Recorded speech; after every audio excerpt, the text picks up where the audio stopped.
Selamat siang jemaat yang dikasihi Tuhan, Shalom. Siang ini saya mau bicara tentang prioritas hidup. Saya percaya kita semua ingin menjadi orang-orang yang berhasil dan diberkati oleh Tuhan. Tetapi tahukah saudara, keberhasilan itu sebetulnya tidak ditentukan oleh banyaknya aktivitas, tetapi karena tepatnya prioritas hidup yang kita buat. Sukses diperoleh karena prioritas. Ada sebuah ungkapan berkata, the main thing is to keep the main thing the main thing. Hal yang utama adalah mengutamakan hal yang utama sebagai hal yang harus diutamakan.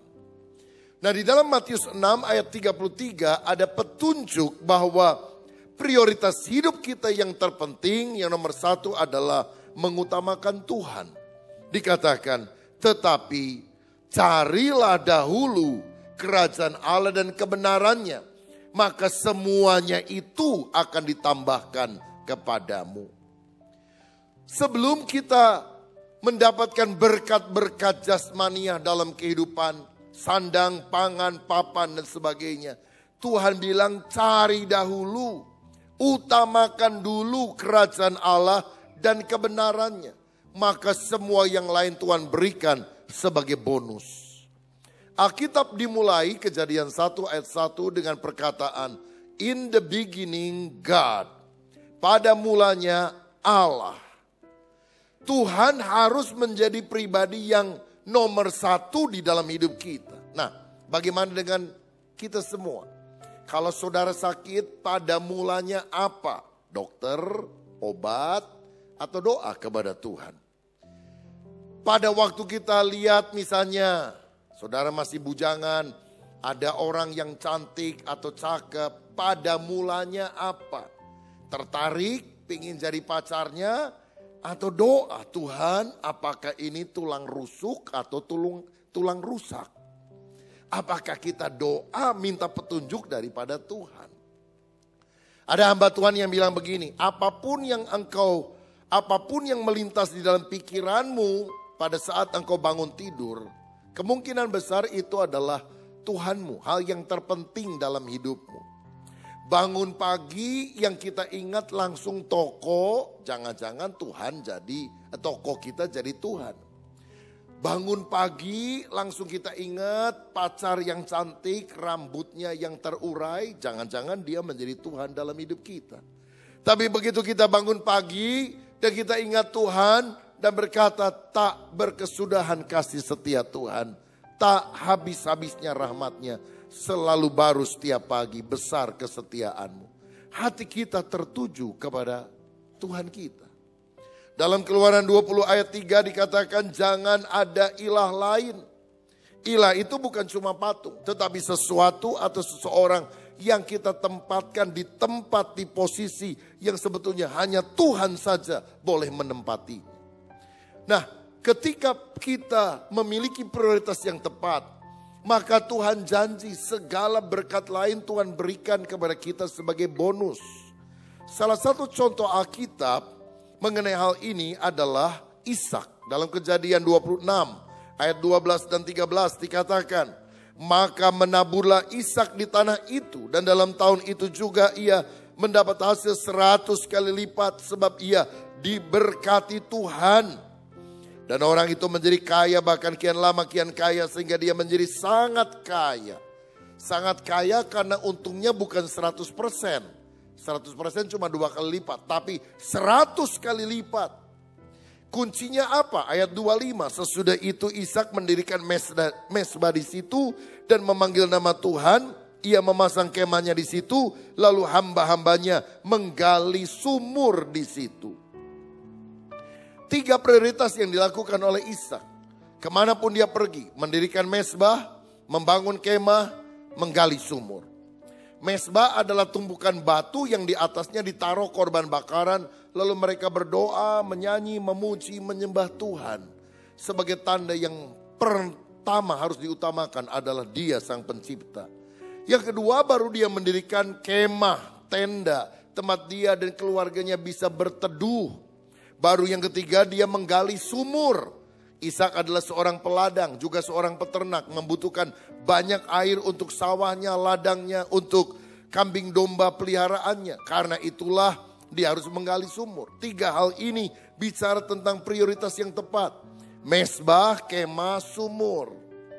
Tuhan, keluarga, pekerjaan. Sayang banyak orang sekarang prioritasnya keliru. Kemah, sumur, baru mesbah. Ada yang prioritasnya sumur, kemah, mesbah. Orang Tasik yang lebih parah, prioritas pertama sumur, kedua sumur, ketiga sumur. Sumur, sumur, sumur. Kerja, kerja, kerja. Saudara-saudara, sulit diberkati Tuhan di dalam arti sebenarnya. Karena berkat itu bukan cuma kaya. Banyak orang gak kenal Tuhan juga lebih kaya dari saudara. Tapi apakah itu berarti berkat ketika dengan kekayaan ternyata kita menyimpang dari kebenaran, mati masuk neraka? Bukankah berkat seutuhnya adalah berkat yang kita alami secara kekal, termasuk kesehatan, damai sejahtera, sukacita, dan yang paling penting kepastian keselamatan di dalam Tuhan Yesus Kristus. Mesti mesbah, kemah, sumur, Tuhan, keluarga, pekerjaan. Bukan pekerjaan, pekerjaan, pekerjaan. Memang kalau di gereja nyanyinya gampang.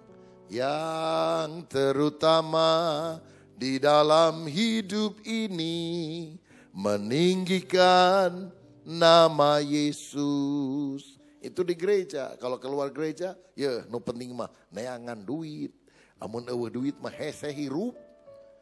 Saudara, jadi di gereja yang paling nomor 1 Tuhan, di luar gereja yang paling nomor 1 adalah duit. Amsal 10 ayat 22.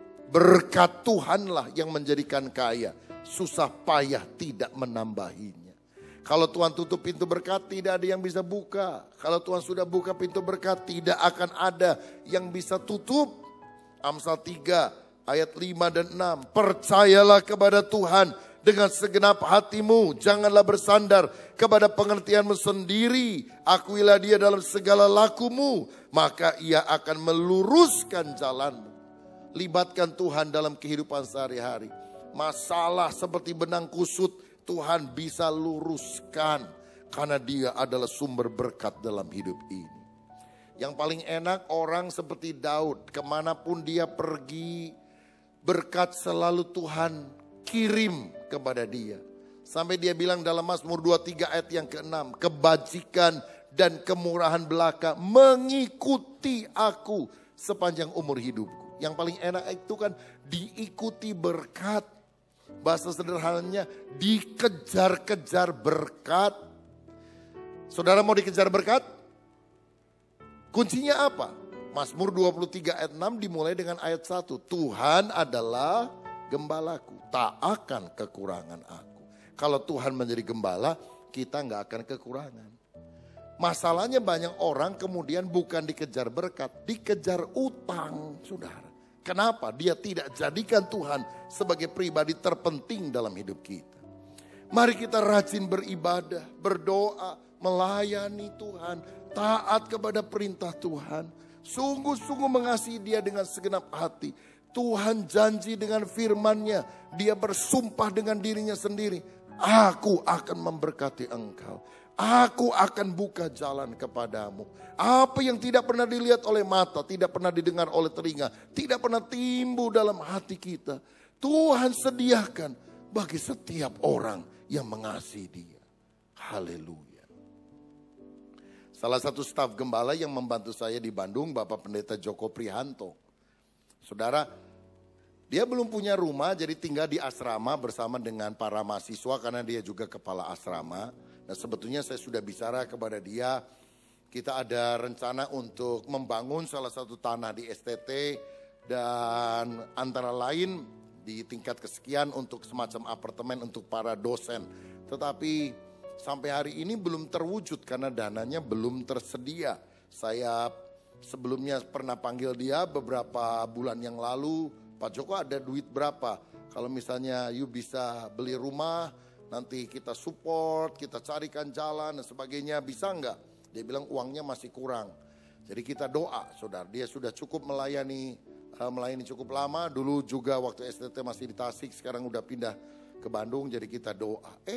Tuhan buka jalan. 1,5 bulan lalu kira-kira ada seorang telepon, Pak, bisa tolong nggak doakan karena saya mau ada rumah baru yang perlu diberkati. Oke, datanglah ke Kopo, saudara. Daerah Kopo 5 itu kan banyak perumahan baru sekarang yang dikembangkan developer. Tapi datangnya sama ibu ya, sama istri ya. Ya oke, datang saudara. Di rumah itu cuma ada suami istri itu, rumah baru. Oh ini Pak ya, mau ditempatin ya. Ya puji Tuhan, saya punya rumah, tapi saya dapat rumah lagi. Saudara jadi didoakan, amin. Setelah selesai ditanya, Pak Joko seneng gak kalau tinggal di sini? Seneng mah seneng, cuma gak ada rencana. Ya kalau seneng ini ya Pak, ini kuncinya buat Bapak saja. Ya tadi Bapak sudah berkati rumah ini, ya udah ini rumah buat berkatnya buat Bapak. Maksudnya gimana? Iya Bapak tinggal aja, ini pakai rumah nanti tinggal ganti nama dari nama saya ke nama Anda. Dia bingung sudah, ini tuh beneran serius atau enggak? Bener saya kasih rumah ini untuk Anda. Wah dia pulang dengan sorak-sorai saudara-saudara. Apa yang tidak pernah didengar oleh telinga, tidak pernah dilihat oleh mata, disediakan bagi setiap orang yang mengasihi Tuhan. Siapa yang mau mengalami pengalaman semacam itu? Haleluya. Ngalami apa? Kalau saya mau ngalami, saya mau belajar beri rumah buat orang lain. Jangan kesini terus dong. Ayo yang dibere begitu saudara. Kan lebih bahagia memberi daripada menerima. Saya percaya orang yang memberi kepada hamba Tuhan, berkatnya jauh lebih luar biasa. Berikan tepuk tangan yang paling meriah untuk Tuhan. Tapi kuncinya apa? Cinta Tuhan, mengutamakan Tuhan, melayani Tuhan. Sementara kita memikirkan pekerjaan Tuhan, Tuhan yang memikirkan pekerjaan kita. Pikirkan terus Tuhan, hadiratnya, rencananya. Yang gak kepikir itu Tuhan sediakan. Saya pernah dengar kisah ada seorang pembantu rumah tangga, dia non-Kristen. Lalu kerja di rumah seorang anak Tuhan, Kristen, saudara-saudara. Dan dia lihat kehidupan dari suami, istri dan anak-anaknya yang saleh, hidup takut akan Tuhan. Lalu dia bilang, Nyonya, boleh gak sekali-kali saya ikut ke gereja? Oh boleh, kamu sekalian deh nganter anak-anak ya. Ya kamu jagain nanti kalau dia ke sekolah minggu dan sebagainya. Oke, dia mulai dengar firman, saudara. Dengar firman. Hatinya terbuka, dia percaya kepada Yesus. Dia dibaptis. Nah satu kali setelah dibaptis dia ngomong gini sama Nyonya. Nyonya saya ini kan pembantu dari dulu. Kira-kira ada kemungkinan gak ya kalau saya sudah percaya sungguh-sungguh sama Tuhan. Nasib saya berubah. Saya pengen loh jadi orang seperti Nyonya. Ya diberkati Tuhan, berkecukupan, punya suami yang takut akan Tuhan, bisa melayani Tuhan. Saya juga pengen, karena saya juga belum menikah. Oh bisa, kalau kamu percaya tidak dia mustahil. Didoakan sama Nyonyanya, Tuhan buka jalan supaya apa yang direncanakan dibuat Tuhan berhasil. Udah, 1-2 tahun kemudian terjadi sebuah peristiwa. Jadi gini, keluarga ini anaknya ulang tahun, lalu foto bersama. Nah kemudian karena si ibu ini punya bayi yang masih kecil, si pembantu itu disuruh gendong begitu saudara. Jadi foto bareng-bareng bersama dengan keluarga, dia disuruh gendong bayinya.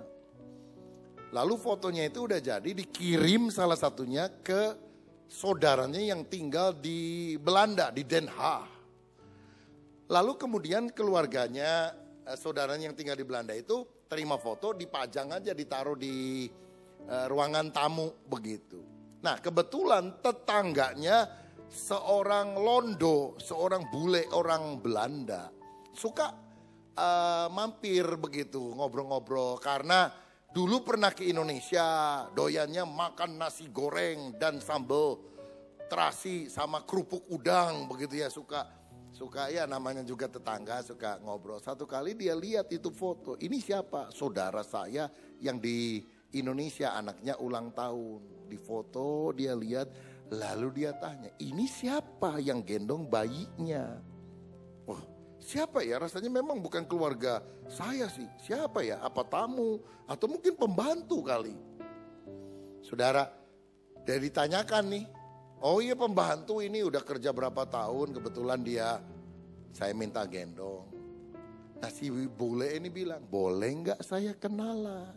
Lo pembantu lo gak apa-apa kan kenalan. minta alamat, jadi sahabat pena, saudara-saudara. Beberapa waktu kemudian si bule ini datang ke Indonesia. Ketemu sama si pembantu ini, ngobrol-ngobrol, minta izin diajak jalan-jalan, dilamar, saudara-saudara. Akhirnya mereka menikah, diboyong ke Belanda, dan ternyata si bule ini hartanya cukup banyak, saudara-saudara. Jadi si pembantu ini jadi nyonyanya Londo ini. Bahkan satu kali dia kirim tiket, saudara, supaya tuan dan nyonya yang selama ini dia kerja bertahun-tahun jalan-jalan ke Belanda, ditraktir jalan-jalan, luar biasa. Bayangkan pembantu bisa menjadi nyonya rumah di Belanda loh, saudara. Hebat kan Tuhan? Haleluya. Siapa yang mau ngalami itu? Oh janganlah saudara ya. Pengalaman tiap orang beda-beda. Tapi bagi Tuhan tidak ada yang mustahil. Nomor satu kan Tuhan. Ada aja jalannya yang gak kepikir. Tuhan kita, Tuhan yang dahsyat. Bagi Tuhan tidak ada yang mustahil. Prioritaskan Tuhan. Yang kedua, untuk berhasil dalam kehidupan, kita harus membangun hubungan yang baik dengan sesama. Dalam Matius 5 ayat 23-24 dikatakan, sebab itu jika engkau mempersembahkan persembahanmu di atas mezbah, dan engkau teringat akan sesuatu yang ada dalam hati saudaramu terhadap engkau, tinggalkanlah persembahanmu itu di depan mezbah itu, dan pergilah berdamai dahulu dengan saudaramu, lalu kembali untuk mempersembahkan persembahanmu. Yang pertama, carilah dahulu kerajaan Allah dan kebenarannya. Yang kedua, berdamailah dahulu. Jadi prioritas yang terpenting mengutamakan Tuhan. Yang kedua, mengasihi sesama. Kalau kamu mau mempersembahkan sesuatu di rumah Tuhan, lalu ada ganjalan dalam hatimu, berdamai dulu. Jangan hanya upacara seremonialnya yang engkau utamakan, tapi relasi yang baik dengan orang lain itu sangat penting. Tahukah saudara, menurut Dale Carnegie Foundation, sebuah lembaga pengembangan kepribadian, sukses itu dikatakan 15% ditentukan oleh faktor IQ. Tapi 85% kesuksesan ditentukan oleh kemampuan kita menjalin relasi, hubungan dengan orang lain. Kan suka ada orang bilang, aduh sekarang mah tinggi-tinggi juga sekolah percuma kalau gak punya koneksi, gak punya relasi. Jika itu yang penting, kenapa kita tidak membangun relasi secara sehat? Kenapa kita tidak membangun network, jaringan secara sehat? Saudara-saudara, sukses itu 15% karena IQ, 85% karena kemampuan menjalin relasi. Ingat, kita makhluk sosial, membutuhkan orang lain, bukan hanya makhluk individu. Dokter yang paling hebat tetap membutuhkan pasien. Pemain sepak bola terkenal tetap membutuhkan penonton. Guru yang paling hebat tetap membutuhkan murid. Kita semua membutuhkan sesama kita. Karena itu belajar melihat hal yang positif dalam diri orang lain. Belajar memuji. Jangan hidup di dalam kepahitan, kejengkelan. Suka iri lihat orang lain. Senang lihat orang susah. Susah lihat orang senang. Saudara-saudara, ini kan mentalitas yang mesti dikikis di tengah bangsa negara kita. Kemarin Jakarta beberapa daerah kebanjiran, saudara sekalian. Setelah diinspeksi, ternyata ada di dekat Tamrin ada 8 karung tanah dimasukkan di dalam selokan. Ada perahu sekoci dimampetin, disengaja dimasukin ke sana. Kok aneh-aneh aja ini orang. Ya, senang justru kalau ada kebanjiran. Senang lihat orang susah, susah lihat orang senang. Lalu yang di pintu air di mana dipecat nih katanya sama Ahok, karena apa? Mestinya dia alirkan air, minggat nggak tahu kemana, hilang. Pompanya sengaja dimatikan. Kok aneh ya? Bangsa kita itu bisa begitu loh saudara sekalian. Senang lihat orang susah. Ini pompa untuk supaya air jangan naik, dipindahkan, dialihkan ke yang lain. Malah dimatiin. Aduh susah. Kapan Indonesia bisa maju kalau modelnya begini, saudara sekalian? Satu berusaha ini, ayo ditincak sama yang lain. Saya tuh kadang-kadang Tuhan bawa oleh anugerahnya khotbah di berbagai negara, di Amerika, di Kanada, di Eropa, di Australia dan sebagainya. Dan saya mau bilang, di mana-mana selalu ada Chinatown.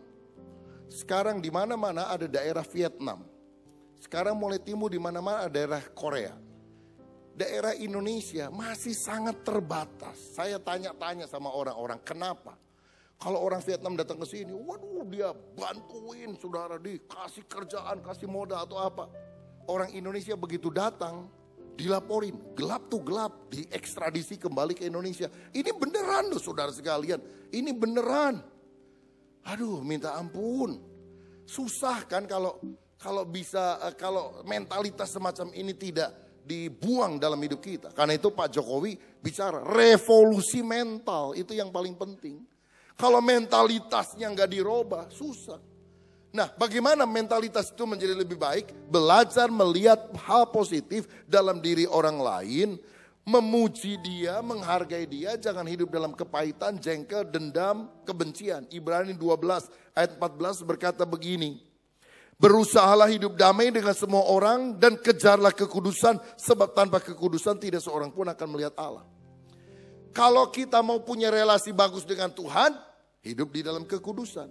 Kalau kita ingin punya relasi bagus dengan sesama, hidup dalam damai sejahtera.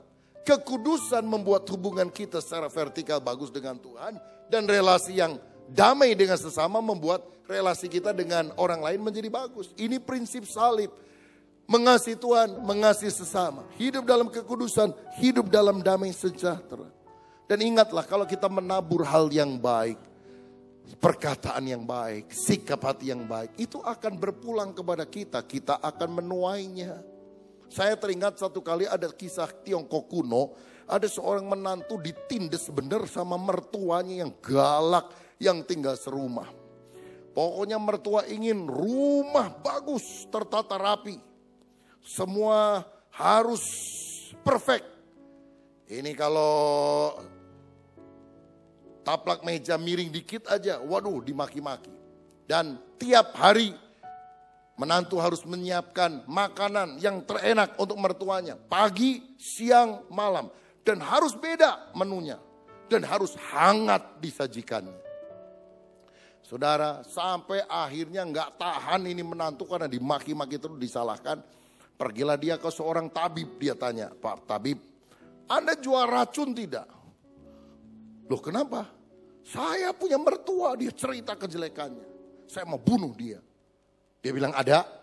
Tapi gini ya, saya kasih nasihat. Kalau saya kasih racun yang paling mematikan, sianida, maka kamu akan ditangkap polisi. Karena orang langsung tahu kamu pasti pembunuhnya. Nah jadi pakai strategi dong. Saya kasih ini semacam serbuk, sedikit demi sedikit kamu masukkan pada waktu kamu masak. Masak pagi, masak siang, masak malam, kamu masukkan serbuk. Serbuk ini baru mematikan kira-kira dalam durasi 3 bulan. Mati itu mertua kamu. Tapi selama 3 bulan itu supaya orang tidak curiga, kamu jangan jahat sama dia. Baik-baik, ngomong yang baik. Ya, dia maki-maki diemin aja. Kamu ngomong yang baik dan kamu mesti lebih rajin masak. Sebab kalau lebih banyak dia makan, maka lebih cepat dia mati. Jadi sekarang kamu masak lalu tuangin itu sampai dia makan sebanyak-banyak. Siap katanya. Saudara mulai hari itu dia berusaha walaupun hatinya jengkel, berlaku manis kepada mertuanya. Dia masak yang paling enak lalu dia tuangkan dan tidak lupa serbuk itu setiap kali dia masukkan sedikit demi sedikit. Dan mertuanya yang selama ini gak pernah dia dampingi kalau makan, sekarang dia duduk mendampingi. Dia gak mau makan, ayo makan. Enggak, saya lagi diet. Enggak, padahal mah tahu ada racunnya saudara. Dan kalau sudah sedikit sopnya, tambah lagi mah ya. Oh ya. Mamanya senang ke menantu saya berubah nih. Waduh melayani saya nih. Padahal di dalam hati si menantu, makan lu, mampus lu. Kira-kira begitu saudara sekalian. Dan itu berlangsung sebulan, 2 bulan, 2 bulan setengah, hampir 3 bulan. 3 bulan kan mati. Seminggu sebelum dugaan bahwa mertuanya meninggal, si menantu tiba-tiba mulai sadar, mulai enggak. Mertua saya sejak bulan-bulan lalu kok udah beda ya. Kok jadi baik sama saya? Gak pernah maki-maki. Dia malah membanggakan saya kepada suami saya. Dan dia cerita kebaikan saya kepada teman-temannya, ibu-ibu yang cerewet lainnya. Kok beda ya? Dan hari itu waktu dia menuangkan makanan, si mertua bilang, terima kasih ya, kamu baik sekali. Maaf ya, mama selama ini suka maki kamu ternyata menantu hebat. Waduh, jadi tambah salah dia. Aduh, seminggu lagi nih umurnya, aduh gimana. Setelah menyediakan makanan, dia lari kepada tabib dan berkata, tabib, apakah engkau menjual obat penawar racun? Loh kenapa? Aku tidak jadi menginginkan kematian dari mertuaku. Dia udah berubah, dia udah baik. Aku menyesal meracuni dia 3 bulan kurang seminggu. Tabib tersenyum dan berkata, tidak usah takut. Yang aku kasih kepada kamu 3 bulan lalu bukan racun tapi vitamin. Percayalah, mertuamu tidak akan mati. Oh begitu ya, jadi kamu tidak kasih racun? Enggak, sebab waktu kamu datang kepada saya, aku lihat ada racun. Racun itu kulihat ada pada mulutmu, ada pada hatimu, ada pada sikapmu. Ingin meracuni mertua kan ada racun dalam hati. Pada matamu. Jadi aku harus perlu waktu setidaknya 3 bulan mengeluarkan racun pada matamu, pada mulutmu, pada tanganmu, pada hatimu.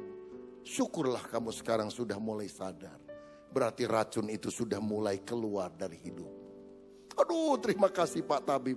Maka pulanglah dia. Dia bilang, maaf ya, maafin saya. Mama sehat banyak umur. Mamanya kan bingung saudara sekalian. Apa? Enggak, mama mertua yang salah sama kamu. Enggak, saya juga salah. Salah apa? Udah pokoknya gak usah tahu lah. Udah gak usah tahu. Pokoknya kita berdamai. Saudara, kita ini makhluk sosial, membutuhkan orang lain. Ada yang hari ini sedang berdoa supaya mertua cepat diangkat-angkat oleh Tuhan? Hari ini mari kita perbaharui sikap kita. Menabur hal yang baik. Mulai dari keluarga, hubungan suami dan istri, hubungan orang tua dan anak. Ketika suami, istri, orang tua dan anak hidup rukun, Tuhan berjanji berkat itu akan dicurahkan dari sorga. Siapa yang percaya? Berikan tepuk tangan yang meriah untuk Tuhan. Yang terakhir, yang ketiga, supaya kita berhasil dalam kehidupan, dalam arti sebetulnya. Pertama, utamakan Tuhan. Carilah dahulu kerajaan Allah dan kebenarannya. Yang kedua, mengasihi sesama. Berdamailah dahulu dengan orang lain. Yang ketiga, untuk menjadi orang yang berhasil dalam hidup ini, kita harus merancangkan tujuan hidup dengan bijaksana. Lukas 14 ayat 28. Sebab siapakah di antara kamu yang kalau mau mendirikan sebuah menara tidak duduk dahulu membuat anggaran biayanya. Kalau cukup uangnya untuk menyelesaikan pekerjaannya itu. Kalau mau bangun menara duduk dulu, hitung anggarannya. Jangan sampai nggak selesai pekerjaan tersebut. Apa yang ditekankan di sini? Planning, perencanaan. If you fail to plan, you plan to fail. Jika saudara gagal membuat rencana, engkau merencanakan kegagalan bagi dirimu sendiri. Amsal 24 ayat 6 bilang begini. Karena hanya dengan perencanaan engkau dapat berperang. Dan kemenangan tergantung pada penasehat yang banyak. Kalau mau perang, bikin rencana dulu. Minta nasihat banyak orang supaya pengambilan keputusannya tepat. Begitu juga dalam kehidupan kita. Mau berhasil dalam berbagai bidang, planning, rencanakan. Minta petunjuk, nasihat, masukan dari orang-orang yang sudah lebih ahli di bidangnya dibandingkan dengan kita yang baru memulai usaha pekerjaan itu. Dan kalau kita mendapatkan masukan, maka kita terhindar dari pengambilan keputusan yang salah. Jika kita gagal membuat rencana, kita merencanakan kegagalan bagi diri kita. Saudara-saudara, miliki sasaran, wujudkan rencana, goals, kerahkan potensi untuk mencapai sukses. Jangan hidup hanya mengalir tanpa arah, itu sama dengan hanyut. Orang kalau main sepak bola kan mesti tahu gawang lawan ada di mana. Dan tujuan dia main sepak bola adalah berusaha sedapat mungkin supaya bola masuk ke kandang lawan. Gol, itu sasarannya saudara. Bayangkan kalau ada pemain sepak bola, pintar sekali menggocek bola. Begitu dia dapat bola, dia langsung tendang ke atas kepala dia, sundul kiri kanan. Wah, orang mengitari dia tapi nggak bisa karena ada di atas kepalanya. Lalu kemudian taruh tengkuknya, tendang dengan belakang, tendang dengan kiri, ke kanan. Waduh, luar biasa dia gocek bisa sampai 5 menit. Kira-kira jadi pemain nasional nggak? Tapi nggak pernah memasukkan bola itu ke kandang lawan. Cocok nggak jadi pemain sepak bola? Lebih cocok jadi pemain sirkus, saudara sekalian. Kalau sirkus memang membutuhkan atraksi itu. Pemain sepak bola yang paling penting menyerangkan bola di kandang lawan. Karena ada goalsnya, ada sasarannya. Tuhan juga ingin kita menciptakan goal, sasaran dalam hidup ini. Apa targetnya? Apa tujuannya? Apa sasarannya? Target jasmania, target rohania harus ada. Apa itu goals? Goals adalah cita-cita yang disertai tindakan jelas untuk mencapainya. Ada cita-cita tapi juga ada tindakan jelas step demi step untuk mencapainya. Goals adalah mimpi yang punya batas waktu. Saya ingin jadi orang 10, masuk dalam daftar 10 orang terkaya di Tasikmalaya. Bagus. Kapan? Kapan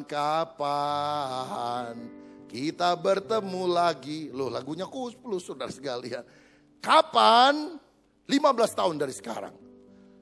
Apa langkah yang harus Anda lakukan? Tahun pertama, tahun kedua, tahun ketiga, tahun kelima, tahun ke-10, tahun ke-15. Kan ada batas waktunya, 15 tahun. Ada strateginya untuk mencapai. Jangan cuma merenung mengharap di siang hari bolong. Itu bukan visi, mimpi yang tidak akan pernah jadi kenyataan. Goals adalah cita-cita yang disertai tindakan jelas untuk mencapainya. Goals adalah mimpi yang punya batas waktu. Goals akan membawa kita dari posisi sekarang ke posisi yang akan datang. Ke posisi yang kita inginkan, kita maui di masa yang akan datang. Dan ini adalah sesuatu yang mutlak untuk mencapai kesuksesan. Ada seorang bernama Paul Meyer berkata, apapun yang dengan jelas Anda bayangkan, dengan berapi-api Anda inginkan, dengan sungguh-sungguh Anda percaya, dan dengan antusias Anda lakukan, maka hal itu akan menjadi kenyataan. Bayangkan, visualisasikan, inginkan, perteguh hasrat hati, percaya, beriman, lakukan, take action, do something. Jangan hanya merenung, lakukan sesuatu. Maka itu bukan hanya menjadi mimpi, tapi akan menjadi kenyataan. Saya membaca kisah seorang anak bernama Adam Coe dari Singapura, yang dikeluarkan dari sekolahnya kelas 6 SD karena udah berapa tahun gak lulus-lulus, saudara-saudara. Dan orang tuanya susah sekali mencari SMP yang mau menerima dia untuk melanjutkan sekolahnya. Dan karena pengalaman pahit itu, juga karena dimarahi sama orang tuanya, Adam Coe kecil berpikir dalam hatinya, saya tidak boleh bodoh, saya harus lulus SMP sebagai juara pertama. Dan dia tulis, saya harus jadi juara nomor 1. Gede tulisannya. Ditempel di lemari pakaian. Persis di depan ranjang tempat dia tidur. Jadi waktu dia mau tidur atau bangun tidur, pertama yang dia lihat tulisan itu. Saya harus jadi juara nomor 1. Sejak itu dia mulai berpikir, saya nggak boleh terlalu banyak nonton TV, main-main keluar. Saya harus banyak belajar. Dan waktu dia lulus SMP, dia juara nomor 1. Adam Coe sekarang dikenal sebagai seorang motivator dengan bayaran yang paling mahal di Singapura. Karena apa? Ada target, ada goal yang dia ingin capai. John Kennedy, Presiden Amerika Serikat pernah bilang, sebelum tahun 1970 Amerika harus bisa mendaratkan manusia pertama di bulan. Bayangkan mendaratkan manusia di bulan. Siapa yang pernah melakukannya? Dan itu dilakukan upaya yang sangat sulit. Tapi tahun 1969 dengan Apollo 11, Neil Armstrong dan Buzz Aldrin menjadi manusia pertama yang berhasil mendarat di bulan. Luar biasa. Dan katanya ada satu orang Jawa ikut dalam penerbangan itu. Karena koran mencatat Neil Armstrong mendarat di bulan dengan selamat. Jadi selamat ini luar biasa, saudara sekalian ya. Namanya dicatat di koran-koran. Martin Luther King Jr. Ada seorang pendeta yang kemudian terjun ke berbagai kancah, ke kampus-kampus, ke seminar-seminar umum. Dan dia menyampaikan visinya. I have a dream. Saya punya sebuah mimpi. Satu kali orang kulit hitam punya kedudukan yang sejajar dengan orang kulit putih. Dia memperjuangkan persamaan hak walaupun dia ditembak mati oleh musuhnya. Tapi kalau sekarang Barack Obama bisa menjadi presiden kulit hitam pertama di Amerika Serikat, itu karena jasa daripada Martin Luther King. Saudara sekalian, ada seorang bernama Benjamin Mays. Ini guru spiritual dari Martin Luther King Jr. Dia pernah berkata begini, tujuan yang tidak tercapai bukanlah tragedi kehidupan. Yang menjadi tragedi sebenarnya adalah tidak mempunyai tujuan untuk dicapai. Kalau kita punya tujuan, nggak berhasil, nggak apa-apa, kita bisa ulang sampai berhasil. Tapi yang paling parah, nggak punya tujuan untuk dicapai. Seperti orang cegat taksi di pinggir jalan, begitu supirnya menghentikan taksi, dia masuk, langsung ditanya, mau kemana Pak? Kemana aja deh, saya lagi stres. Udah bawa aja lah muter-muter. Kan buang waktu, buang uang, buang tenaga, buang segalanya. Tidak ada sasarannya. Hidup itu tidak boleh dibuat semacam itu. Kita harus tahu target apa yang harus kita capai di dalam kehidupan ini. Karena itu tetapkan tujuan untuk keluarga, untuk karir, untuk kesehatan fisik, untuk kerohanian. Coba saudara pikir. 3 tahun ke depan keluarga saya ingin seperti apa? 3 tahun ke depan karir saya ingin seperti apa? Apakah masih seperti ini saja? Ya aku mangkelah, mengalir saja. Ataukah kita ciptakan target lalu membuat strategi untuk mencapainya? Kesehatan fisik kita bagaimana? Apakah kita menciptakan target setahun ke depan? Timbangan badan saya yang sekarang sekian harus lebih proporsional lagi menjadi sekian. Caranya saudara tentukan. Kerohanian. Setahun ke depan saya harus berani berdoa di depan umum. Banyak orang udah bertahun-tahun ke gereja gak berani tuh doa di depan umum. Ya. Lain waktu kita minta ya berdasarkan warna pakaian saja. Ya. Jadi hari ini yang warna hijau tolong berdoa di depan. Minggu depan yang warna merah maju ke depan gitu saudara. Kenapa kita kadang-kadang udah ke gereja bertahun-tahun begitu disuruh doa, aduh langsung gemeter, keringat dingin. Kalau lagi lombongan banyak, wah lagi ngomongin orang yang paling hebat begitu. Silahkan berdoa, langsung diem saudara-saudara.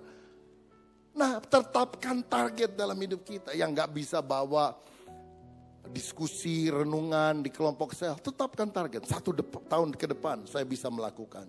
Sebagai penerapan pribadi. Saudara pulang ke rumah, tuliskan apa yang merupakan goal Anda dalam 1 tahun atau 3 tahun ke depan berkaitan dengan pribadi bagi yang belum menikah atau keluarga bagi yang sudah menikah. 1 tahun ke depan ini yang saya mau capai. Atau 3 tahun ke depan ini yang saya mau capai. Kedua, tetapkan goal Anda berkaitan dengan studi bagi yang masih sekolah atau pekerjaan bagi yang sudah berusaha. Ini goal saya yang ingin saya capai. Tetapkan goals untuk kerohanian dan pelayanan. Ini yang saya rindu capai dalam kehidupan. Pikirkan langkah strategis untuk mencapai. Dan saya percaya kalau prioritas kita tepat, mengutamakan Tuhan, mengasihi sesama, menetapkan tujuan pribadi, maka kita akan dibawa oleh Tuhan pada keberhasilan. Hidup hanya sekali, jangan sia-siakan waktu untuk perkara yang tidak bermanfaat. Gunakanlah untuk memuliakan Tuhan, gunakanlah untuk menjadi berkat bagi sesama, dan gunakanlah untuk meningkatkan kapasitas diri pribadi sehingga lebih banyak lagi kepercayaan yang Tuhan beri dalam hidup kita sehingga kita bisa memuliakan Dia. Tuhan Yesus memberkati kita semuanya. Amin. Mari kita berdiri, kita berdoa. Haleluya.